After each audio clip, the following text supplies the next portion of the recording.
You've been asking for this review since this knife was announced, and today you get it. This is the North Mountain Blade and Duane Dwyer BBNM, a knife born from a powerhouse collab. And it looks ready for war. Can it cut up to the hype? Stick around.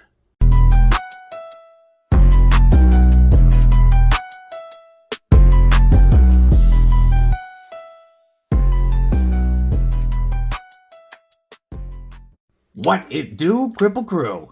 EDCwithDBD, disabled but deadly. And today we are going to be looking at some pure badassery brought to us by our homies from North Mountain Blades in a crazy collaboration with the legendary Duane Dwyer. Before we get into that badass knife though, stab that like button like you mean it. Make sure that you've /subscribe and that you bash that bell for notifications so that you don't miss anything like the upcoming 1,500 subscriber giveaway. The Kripple Krew knows I've been a big fan of North Mountain Blade since they dropped.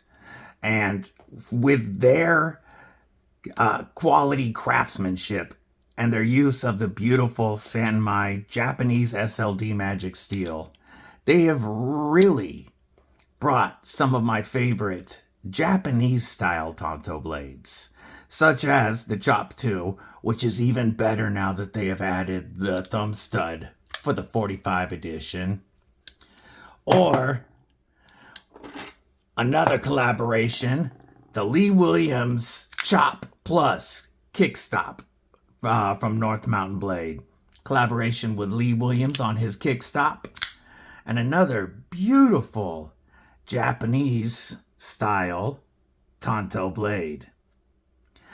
But today, they're bringing something completely different from anything we've ever seen from North Mountain Blade before.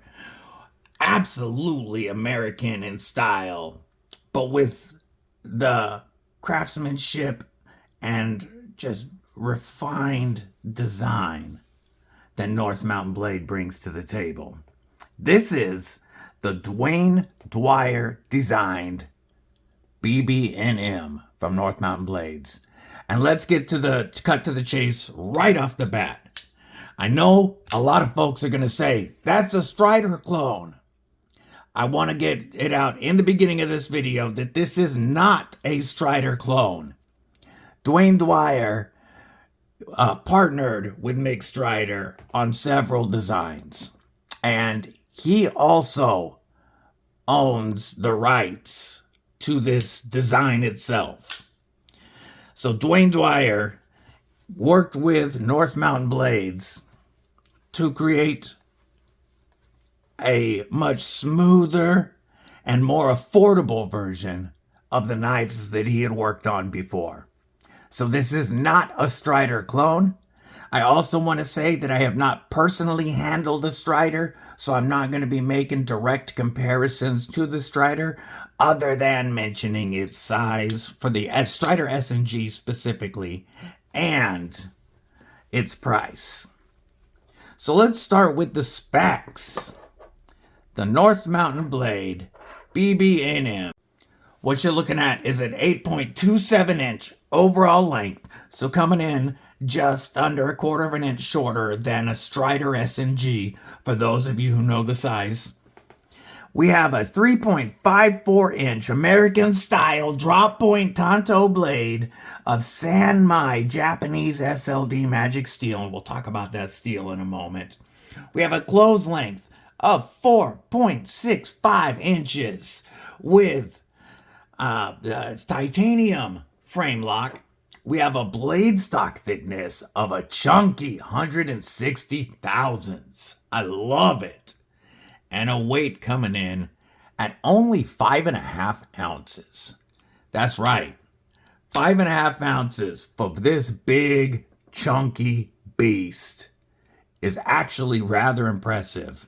And I'm going to say this carries very well. Let's start off with some size comparisons.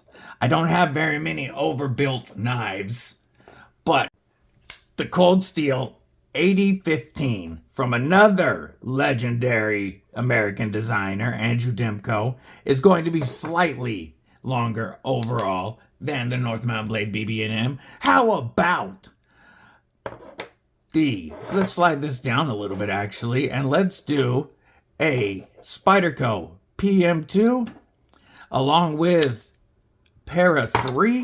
Whoops. And you will see that it is almost the exact same length overall as the PM2.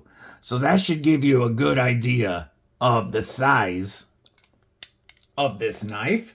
If you have an Atom from TRM, it's going to be just slightly shorter than the BBNM.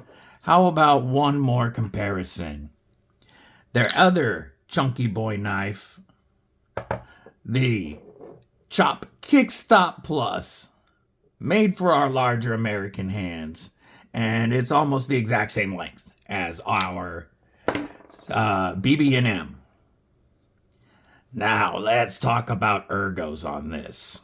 If you are familiar with the original design that Duane Dwyer and Mick Strider worked on, and if you've seen any of the current run of those customs, the handle shape on this is much smoother. We have curves where the S&G has angles. And then we have this beautiful curve to the drop point Tanto. And this does make it much more comfortable in hand than I would imagine those sharp lines on the Strider. Again, I have not held one. I have plenty of room. I wear an extra large size glove, and I have plenty of room behind the pivot. And this jimping in the top of the frame really allows me to lock in right here behind the pivot. And this frag texture, I can tell I am going nowhere, and I can easily thrust with that very robust tip and not worry about sliding on this knife at all. If I wanted to choke up to get some strength and control in my cuts, this generous finger choil is very comfortable and allows me to lock in, especially when my hands are twitchy.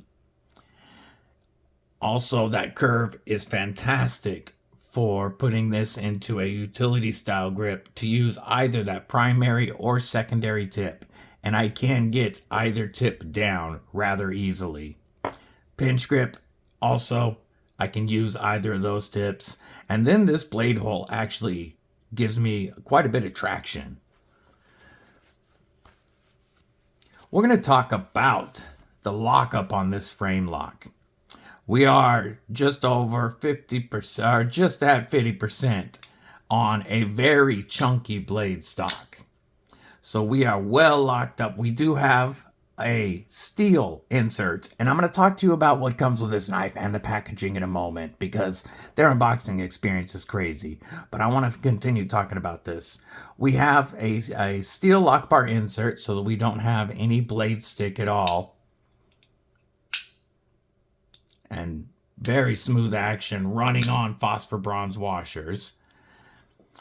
We have a nice titanium over travel stop so that we don't stretch that titanium frame out of place and weaken that lockup at all. And then we also have external stop pins. And I'm telling you, that gives bank vault like straight up fixed blade feeling. I know it's not as strong as a fixed blade. I am not saying that. I am saying that is how locked up this feels with the chunky titanium frame and the external stop pins. They are not thumb studs, and I guess you could use them to maybe if you worked on it, you could use it to flick the knife out, but really that blade hole is what you're supposed to use.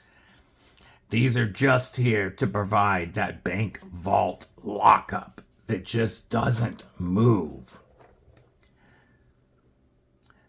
Continuing up, back to the ergos real quick. This is plenty comfortable for turning around if I had to cut some straps or something using the straight edge on that. And you can see my fingers cramping up. You guys know how my hands act up.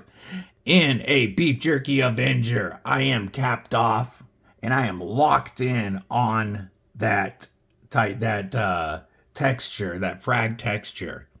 Not only that, but my grip is strengthening the lockup so that I'm putting pressure on that lock bar to make it much less likely to disengage. In a beef jerky Avenger or Defender, I am still capped off and locked in, and now I can feel that pocket clip really helping me as I stab my die, really helping me get locked in on that. It is a definite fingerprint magnet, but if you carry titanium, you're used to that. So, ergonomically, it really is comfortable.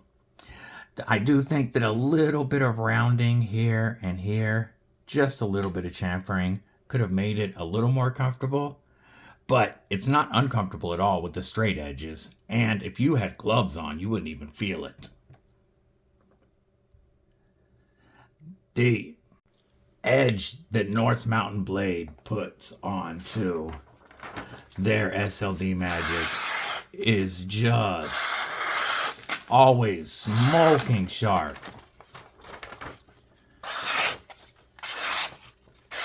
And that is that thin and slicey, even with the 160 thousandths blade stock.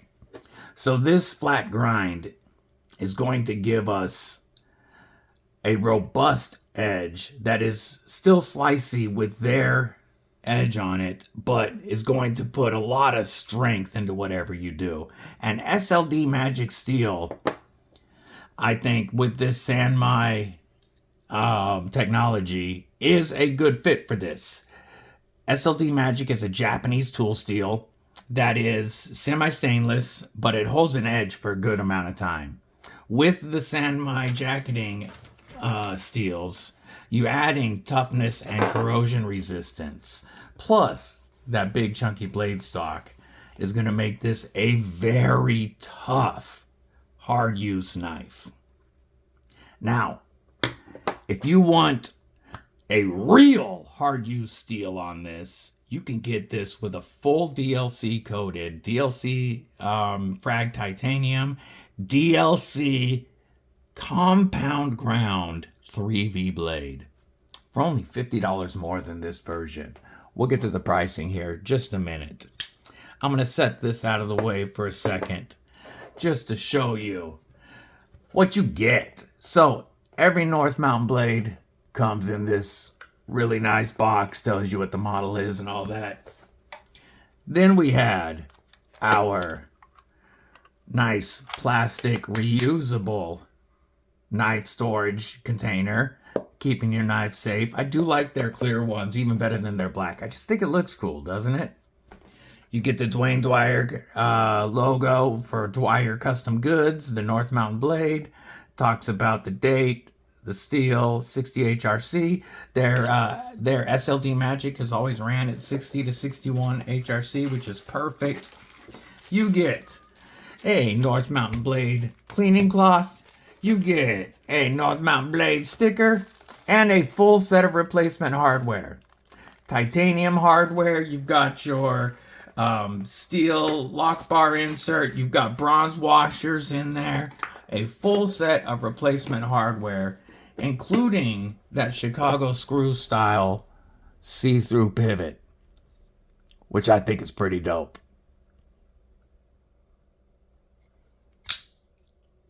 The action on this, running on those phosphor bronze washers, was better out of the box than I expected. The reverse flick is phenomenal.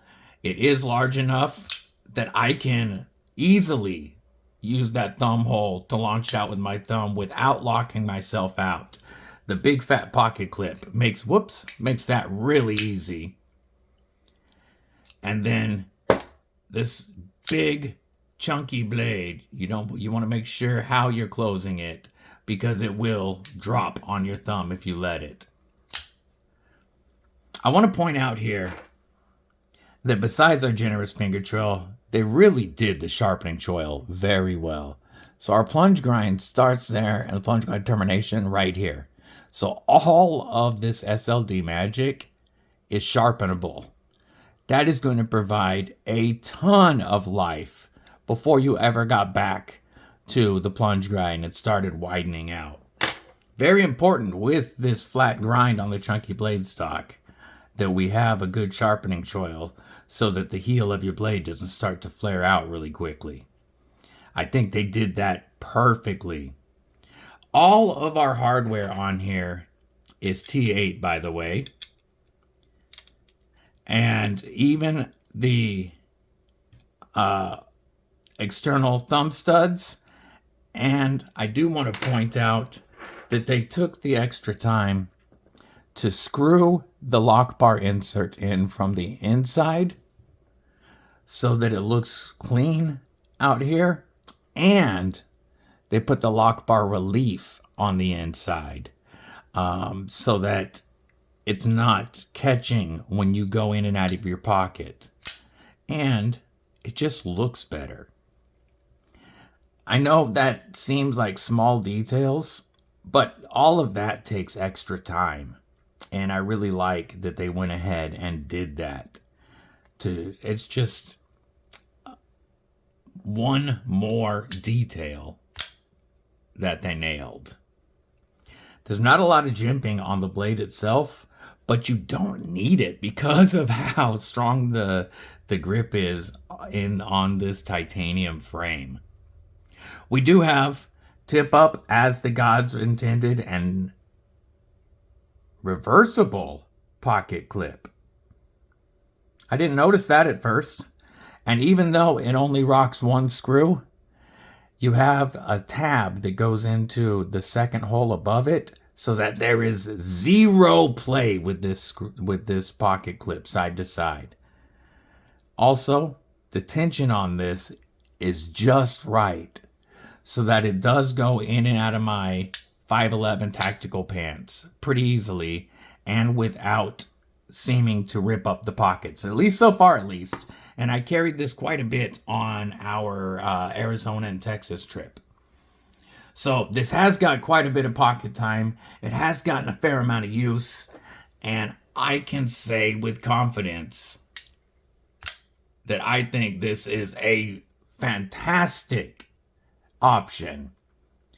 Whether you want just a high quality and beautiful overbuilt knife, or you've always admired the S&G and the $800 to $1,200 price tag has scared you off, then the BBNM is for you.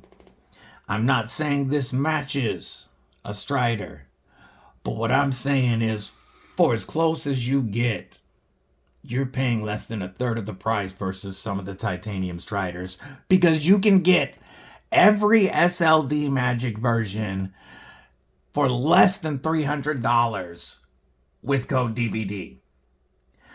The 3V DLC version is less than $350 with code DBD. So even the big bad DLC 3V comes in at less than half the price of a Strider, while these all drop below $300. You can get one with a carbon fiber show side and titanium, and then they have multiple colors of titanium, a couple different textures, and then this is also offered in a drop point instead of the Tanto. Oh, so chunky though. And for an overbuilt knife for work / tactical use, I prefer the Tanto. I like the piercing power, but the dual tips are that I can use for slicing something on a flat surface. I think this is a phenomenal knife, and anybody who grabs this is going to dig it. But I want to know your thoughts below about the North Mountain Blade Duane Dwyer BBNM. What do you think of this big chunky monkey? Is this the next overbuilt beast for you? Let me know in the comments below. Until next time, folks, stay safe, stay frosty, but most importantly, folks, stay deadly.